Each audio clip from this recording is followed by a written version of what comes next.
ایک تو میں آپ سے یہ بھی تعزیت کرنا چاہتی تھی کہ یہ جو حافظ حمداللہ صاحب کو اللہ تعالیٰ نے محفوظ رکھا، شکر ہے اللہ تعالیٰ کا، اور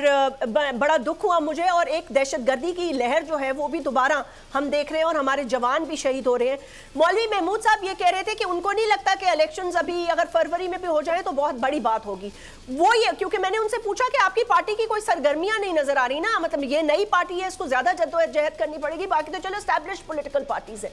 وہ یہ کہہ رہے ہیں کہ ہو سکتا ہے کہ ایمرجنسی بھی لگ جائے، وہ کہہ رہے ہیں کہ معیشت کے جو حالات ہیں اور جس طرح فوج پہ پھر اٹیک کیے گئے، برا بھلا بولا گیا بلا وجہ سے، اور اب وہی معیشت کو بھی بچا رہے ہیں، سب کو بچا رہے ہیں، وہ یہ نہیں کہتے، وہ کہہ رہے ہیں کہ اگر 2024 میں بھی ہو جائے تو بڑی بات ہے۔ سب سے پہلے جو میں آپ کو شکریہ ادا کروں کہ آپ نے حافظ صاحب کی بات کی ہے، تو یہ میں سمجھتا ہوں خاص کر جے یو آئی کے خلاف یہ نئی لہر آئی ہے۔ جس طرح کچھ دنوں پہلے باجوڑ کے اندر حملہ ہوا ہمارے جلسے پر، اور حافظ صاحب پر کل پرسوں حملہ ہوا، تو ایسا لگتا ہے کہ جے یو آئی کو کمپین کے لیے موقع نہیں دیا جا رہا۔ ہمارا گناہ یہ ہے کہ ہم جمہوریت کے ساتھ کھڑے ہیں، آئین اور قانون کے ساتھ کھڑے ہیں، پاکستان کے ساتھ۔ کچھ قوتیں ہمیں اس راستے سے ہٹانا چاہتی ہیں، ہم نے اس سلسلے میں بڑی قربانی دی ہے، اور خاص کر جب علیحدگی کی تحریک چلتی ہے بلوچستان میں تو وہاں جمعیت علماء اسلام وفاق پسند جماعت ہے، تو وہاں علیحدگی پسند لوگ جو ہے وہ ہم پہ یہ دباؤ ڈالتے ہیں، لیکن ہم انشاءاللہ اپنے موقع پر کھڑے ہیں اور قوم کو اطمینان دلانا چاہتے ہیں کہ جتنی بھی سختی آئی کوئی ہمیں راستے سے نہیں ہٹا سکتا۔ ہم آئین کے ساتھ بھی کھڑے رہیں گے، جمہوریت کے ساتھ بھی کھڑے رہیں گے، پاکستان کے ساتھ بھی، اور انشاءاللہ العزیز ہم اس کی ترقی کے لیے اپنا کردار ادا کرتے رہیں گے۔ آپ کا جو دوسرا سوال ہے وہ محمود مولوی صاحب کا سے کی باتیں ہیں، تو مطلب ان کے خدشات سمجھ لیں آپ۔ ہاں نہیں، محمود مولوی صاحب کو میں جانتا ہوں، یہ خبردار آدمی ہے،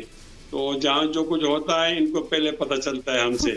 تو اگر وہ یہ کہہ رہے ہیں تو پھر کوئی بات تو ہے، لیکن میں یہ سمجھتا ہوں کہ آج کل ہمارے چیف صاحب بہت اچھے کام کر رہے ہیں، خاص کر انہوں نے جو میٹنگ کی ہے تاجران کے ساتھ، لیکن ان اچھی باتوں کو بہانہ نہیں بنانا چاہیے الیکشن کو پیچھا کرنے کے لیے۔ ہمارے ہاں پہلے تالی آزما آتے تھے، اب تالی آزما خود نہیں آتے، اور اگر دباؤ دے کر سیاسی لوگوں سے وہ کام کرواتے ہیں تو بھی قوم بہت پیچھے چلی جائے گی۔ ہمیں نہیں بھولنا چاہیے کہ ہم معاشی بحران کے اندر ہیں، اور ہمیں نہیں بھولنی چاہیے کہ ہم عدالت میں پوری دنیا میں جو رینکنگ ہے اسے بہت زیادہ پیچھے ہیں، تو ہم اس بحران سے کس طرح نکلیں گے تاکہ ہم نئے لوگوں کو حکومت حوالے کر دیں اور وہ ٹھوس فیصلہ کریں اور معیشت کے لحاظ سے ہم آگے بڑھیں۔ اگر کسی بہانے سے تراش کر بہانے انتخابات کو پیچھے کیا گیا تو یہ قومی جرم ہوگا اور قوم کے ساتھ یہ بہت بڑی ناانصافی ہوگی۔ ہم اس موقع پر کسی بھی سیاسی جماعت یا ادارے کی اس منطق کو نہیں مانتے کہ فلاں کام ہے اس کے ذریعے سے انتخابات کو مؤخر کر دیا جائے، نہیں، معیشت جڑی ہوئی ہے سیاست کے ساتھ، سیاست جڑے ہوئے امن کے ساتھ، امن جڑا ہے انتخابات کے ساتھ، تمام چیزوں کو ایک ساتھ دیکھیں تو جب بھی جلدی انتخابات ہوں گے تو قوم اس باور سے جلدی نکل جائے گی۔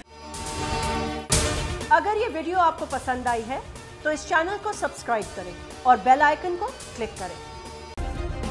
سبسکرائب کریں اور بیل دبائیں تاکہ کوئی خبر رہ نہ جائے۔